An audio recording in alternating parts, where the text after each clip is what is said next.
Un feliz martes, 8 de diciembre de 2020 para todos ustedes. Ya hemos hablado, hace ratito lo mandamos por redes sociales de lo que es este día. Ya sé, todo el mundo está hablando de la aplicación de la vacuna en el Reino Unido y también estamos hablando del documento que va a servir de base para la decisión del regulador estadounidense, la FDA, en relación con la misma vacuna, la de Pfizer, el jueves. Así que hay emoción, hay hasta cierto punto esperanza y ojo que estamos en lo peor de la pandemia en muchos países, como por ejemplo Estados Unidos, que peligrosamente se acerca a los 15 millones de contagios y lo estaría haciendo cuando estaríamos reduciendo incluso el tiempo en el que pasamos de 1 millón a otro millón, agregando en esa terrible, terrible lista de personas con contagio ya de COVID-19. Pero quiero hablar de otro tema que es igualmente importante mirando hacia nuestra recuperación y es el tema comercial. Y me quiero enfocar en el tema de México por los nombramientos que se dieron ayer. Una terna de mujeres que anunció el presidente de México para ocupar distintos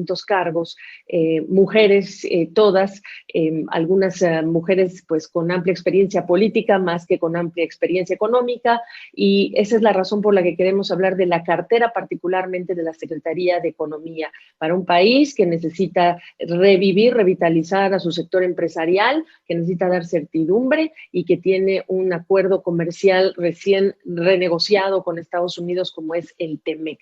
Así que quien está pendiente de todo lo que está sucediendo, pues porque le interesa mucho en función de su trabajo, es Antonio Ortiz Mena, a quien hace mucho no veíamos. Él es asesor senior de Albright Stonebridge. ¿Cómo estás, Antonio? Qué gusto verte. Bien, gracias, Gaby. ¿Qué tal? Y saludos a todo tu auditorio. Me da gusto estar aquí de nuevo. Igualmente tenerte. Oye, mira, pues déjame empezar por preguntarte, para efectos de llevar inversiones, empresas interesadas en poner un pie en México, antes de hablar de la que llega, que es Tatiana Cloutier, déjame hablar de Graciela Márquez. El gobierno de López Obrador está cumpliendo los 2 años de gobierno. ¿Qué hizo Graciela Márquez para favorecer las circunstancias de la pequeña empresa, la mediana empresa, en esa cartera, la Secretaría de Economía?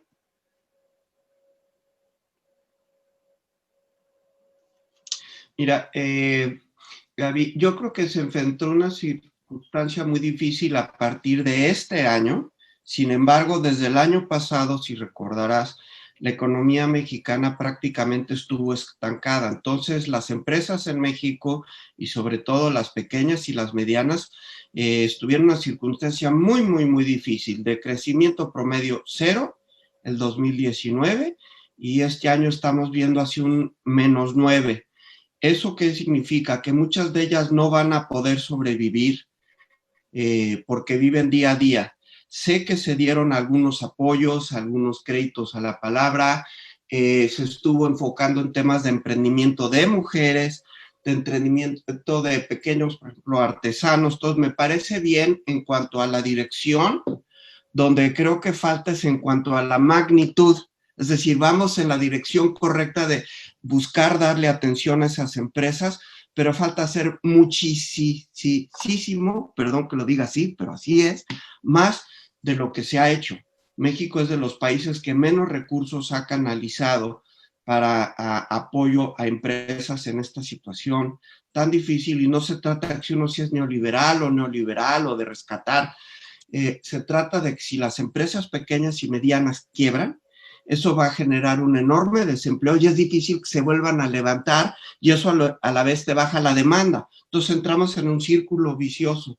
Yo creo que sería, no sé si neoliberal o keynesiano, que yo creo que sería sensato, pragmático y, como decimos en misa, justo y necesario apoyar a las pequeñas y medianas empresas para apoyar al país. Entonces, bien por la dirección, pero faltó muchísimo más. Y Tatiana Cloutier fue la directora de campaña de López Obrador. Subrayo esto porque este es un nombramiento que tiene mucho más, en un 80%, diría yo, al menos, un sesgo más político que técnico, si es que, en tu opinión, falta muchísimo más por hacer. ¿Qué piensas tú de este nombramiento en la Secretaría de Economía? Mira, lo primero que me parece es que me gusta que sea una mujer. Yo creo que en México todavía sigue existiendo enorme discriminación por género. Entonces, hasta que no estemos en igualdad de circunstancias, no podemos bajar la guardia. Entonces, no me parece nada trivial qué bueno, me gusta, me encanta. Sería la segunda secretaria de Economía. Graciela fue la primera en la historia de Economía, o si te vas antes a Secofi, la prehistoria. Entonces, qué bueno. Lo segundo, hasta donde yo sé, ella ha estado más en la lucha política y digamos, en la cancha de lo que le estuvo Graciela, que venía de la academia como un servidor. Y yo creo que el haber estado en la lucha política le dará capacidad para gestionar tanto duro con los empresarios cuando haya falta que ser duros, como para apoyarlos frente, francamente, a embates de algunos de sus colegas cuando esté dentro del interés de México en impulsar a ciertos grupos, a ciertos proyectos, a ciertas industrias. Entonces yo creo que ahí es donde esperaría yo que se diera alguna diferencia, y seré yo explícito, donde creo que hay un enorme reto para atraer inversión es en la industria energética, tanto de petróleo y gas como de renovables. Y si manejamos al país como estancos, diciendo, es que esto le toca a CENER y luego esto a relaciones y esto a economía, no vamos a ningún lado. Yo creo que tiene que haber una visión de mayor coordinación del gabinete económico para poder atraer y retener esas inversiones, y ojalá Tatiana pueda tener un papel muy activo, muy osado, hablando con colegas que a veces arrastran los pies, nos llevan a todos entre las patas, y así es mi expresión. Oye, bueno, déjame, si bien no es el único contacto del gobierno federal para con el sector privado, porque también están las cámaras y otros interlocutores, pues esto se da cuando salió Alfonso Romo, empresario Monterrey, igual que Tatiana Cloutier, y sale en un momento en el que pues todo el mundo está pensando que salió como que la gota que derrama el vaso, pues fue la negociación del outsourcing y esta intención del gobierno federal de quererlo eliminar. Antes de hablar del outsourcing, porque esa es una de las cosas que me interesa entender, qué haces tú con las empresas que están interesadas en venir a México, preguntarte, quedó claro que al presidente hace lo que quiere. Alfonso Romo le prometió a los empresarios desde el día 1 que no iban a eliminar Texcoco, olvídate, lo eliminaron, prometió muchas cosas, y siendo un soldado leal a López Obrador, empezó a despegarse y empezó a tener declaraciones ya muy específicas y explícitas de que se estaba tratando el país como si estuviera creciendo 9% cuando hay una recaída del 9%. Entonces, preguntarte, si este es de donde venimos, si este es el prólogo que acompaña a Cloutier a la Secretaría de Economía, ¿qué realista o qué tan realista está haciendo con lo que puedes esperar de su trabajo? Mira, yo creo que Alfonso Romo tiene razón al decir dos cosas, y te lo digo por experiencia propia, porque estuve al frente de asuntos económicos en la Embajada de México muchos años, y porque entiendo de las inquietudes de empresas extranjeras de todos tamaños y de todos los rubros. Número uno, confianza. Lo que más les importa es la confianza, que lo que diga el gobierno se cumpla. Si no hay confianza, no hay inversión. Número dos, que no estén cambiando las reglas. Yo diría que una empresa le puede gustar, preferir estar en un país con unas reglas que no le gustan, pero sabe que son y se ajusta, se adapta a ellas, a estar con un cambiadero de reglas. Por eso mete tanta inquietud el tema de outsourcing que mencionabas ahorita. Aquí yo veo dos asuntos. En primer lugar, que el CCE, como todos sabemos, venía ya negociando desde hace muchos meses con la Secretaría del Trabajo. Había intervenido el secretario Monreal buscando actualizar, modernizar las leyes que regulan el outsourcing para evitar abusos. Correcto, se debe proteger a los trabajadores, se les deben otorgar todos sus derechos, se les daba dar reparto de utilidades, de eso nadie lo duda. Aquí el problema es que de un día a otro el gobierno cambia la jugada y dice que son otras reglas. Entonces, ¿qué pasó con todo ese trabajo que se hizo antes? ¿Qué pasó con la confianza? Tema uno. Tema dos, las reglas que se estaban proponiendo hacían tan difícil el outsourcing que prácticamente lo eliminarían. Y si lo eliminan, muchas empresas ya no pueden ser competitivas. Y no se trata, Gaby, de que tuvieran sueldos muy bajos o de que todas ellas estaban usando contratos, digamos, de cada 3 meses para no asumir responsabilidades. Eso está mal y eso hay que eliminarlo de tajo.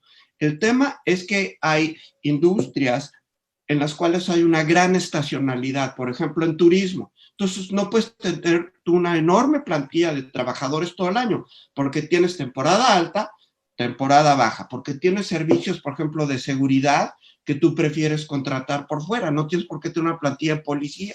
Dicho sea de paso, si tuviera mejor la seguridad, pues tampoco habría que gastar tanto en seguridad por parte de las empresas. Entonces, no se trata de abusar de los trabajadores. Yo creo que sí se ha abusado, yo creo que son pocas, no son todas, y que sí hay que corregir, pero esta no es la manera de corregir. Te digo, el debate en México se ha centrado más en que cómo eran las reglas y cómo quería el gobierno que fueran hacia adelante. Ese es un problema. El otro problema, igual de grave, es que se venía negociando y de repente el gobierno sale con otra cosa. Es igual de grave. Entonces, ¿qué confianza hay en la interlocución? ¿Qué confianza hay en que se va a buscar una solución de ganar-ganar? Así veo yo el tema del outsourcing. ¿Y qué tanto, este es un tema de preocupación para las empresas que se contactan contigo, con tu despacho, pues, para venir a México, para decidir sentar acá en México una planta, etcétera, crear empleos? Yo diría que el problema central es la incertidumbre. El debate sobre el outsourcing se mete dentro de la incertidumbre. No es, insisto, asunto de que quieran Okay. pagar salarios bajos. De hecho, muchas de las empresas extranjeras, tanto por convicción como por normatividad, no se pueden pasar de listas. Se meten en problemas terribles. Entonces, de hecho, para ellas sería mucho mejor que se combatieran los abusos del outsourcing. Decía, por mí encantado, porque yo hago las cosas como se debe y quien abusa es competencia desleal conmigo. Entonces ese no es el tema. El tema es el cambiadero de reglas. El tema es la animadversión, por ejemplo, hacia la inversión en renovables. ¿Por qué?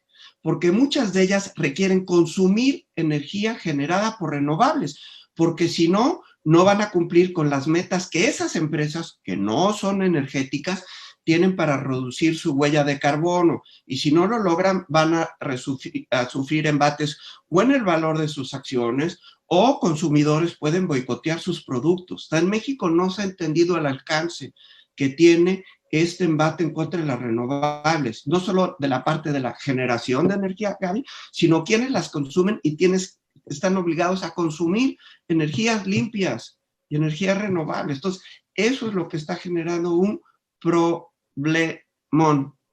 Bueno, pues ahí está el tema del problemón.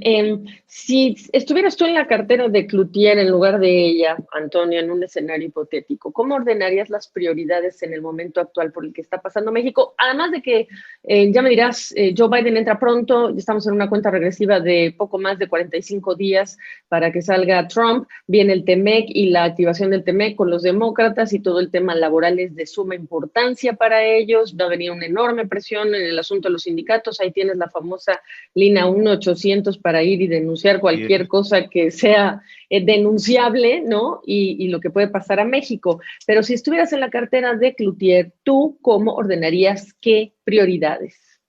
Mira, Gaby, pensando en la próxima administración de Biden, yo me enfocaría en dos prioridades. La primera es el TEMEC y lo que yo le diría a las empresas mexicanas es una nueva realidad para temas laborales y para temas ambientales y es necesario que ustedes cumplan a cabalidad con todas las disposiciones. Si hay un problema, un error y es de buena fe, veremos cómo se resuelve, pero no puede haber abusos y no busquen apoyo nuestro si hay abusos laborales y ambientales. Estamos en otro mundo, eso es lo primero. Lo segundo, el presidente Biden tiene al cambio climático y a las energías renovables como parte central de su plataforma de gobierno. No es nada más su política ambiental en Estados Unidos, es parte central de su agenda para la recuperación económica de Estados Unidos y es parte central de su política exterior. Por eso nombró a John Kerry, quien fue secretario de Estado y candidato demócrata a la presidencia, como encargado especial para temas climáticos. Eso no se va a ir. También estamos en un nuevo mundo. Eso no va a desaparecer. Entonces veamos cómo en vez de tener un posible conflicto por el tema del embate de México a las energías limpias y renovables versus el interés de Biden, para tener un punto de encuentro tanto diplomático, político, como de atracción de inversión. O sea, en vez de hacerlo un problema, hagámoslo una solución.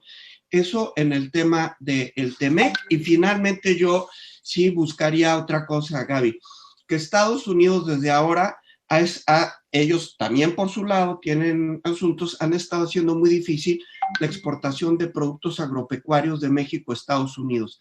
Trataron de meter el tema de la estacionalidad, de restricciones según la temporada del año en la negociación del TEMEC. No se logró, pero ahora hay toda una colección de investigaciones del USITC, lo que pudiera ser Departamento de Frutas y Verduras del Súper. Está ahí, lo están investigando. Y yo creo que va a seguir habiendo presiones de productores domésticos en Estados Unidos. Yo creo que se valdría decir, hoy que nosotros le entramos más a renovables y permitimos la inversión, y eso es ganar, ganar, pero ustedes dejen de hacer la vida imposible con exportaciones agropecuarias mexicanas. Es importante para nosotros, para generación de empleo, y en estos momentos aún más. Eso es lo que yo haría con TEMEC. Más allá del TEMEC, Gaby, tú recordarás el famoso DEAN, el diálogo económico de alto nivel, que se lanzó bajo la presidencia de Obama y que presidía el vicepresidente Biden. Entonces Biden lo conoce bien, y el DEAN te ayuda a ver la agenda económica bilateral más allá de en su momento el Telecán y hoy el día el TEMEC, y eso te obliga a la coordinación entre las dependencias de cada país que tienen incidencia en la economía y el comercio y la inversión, y con sus contrapartes de Estados Unidos. Y yo creo que esto ayudaría a lo que decía hace un momento, de que haya mayor coordinación al interior de México y que estén todos trabajando junto, energía, Semarnat, Conagua, Sadero, Zagarpa, como se llame, Cancillería, ¿no? Para atraer inversión y para dar certidumbre a los inversionistas. Yo enfocaría en estos temas del TEMEC y en ver cómo revivo el DEAN. Sin duda serían mis dos prioridades. Fíjate, y lo que me estás diciendo en pocas palabras es lo que tiene que hacer el gobierno y cualquier gobierno, actuar de esta forma transversal porque toca todos los temas, y más ahora con la pandemia y por la pandemia tocan todas estas otras carteras en las que se tienen que hablar, se tienen que comunicar para que la respuesta sea completa o integral o incluso hasta efectiva, ¿no? Antonio, pues no sabes qué gusto me da que nos pongas los puntos sobre las IES, porque efectivamente el tema energético a mí me preocupa mucho por la oportunidad que se está perdiendo. De verdad, en lugar de estarnos preocupando por si hay izquierdas, derechas, neoliberales o conservadores, nada más pensar el costo de oportunidad, porque somos envidiablemente para muchos otros países los vecinos de Estados Unidos, y hacia arriba está Canadá, y estamos echando a perder las cosas si es que no miramos con mayor estrategia este momento. Te agradezco mucho, te mando un abrazo, hasta cualquier momento. Gracias, saludos, y ahora sí ya no me desaparezco. No, no te desaparezcas, y yo me voy a encargar de que no te desaparezcas.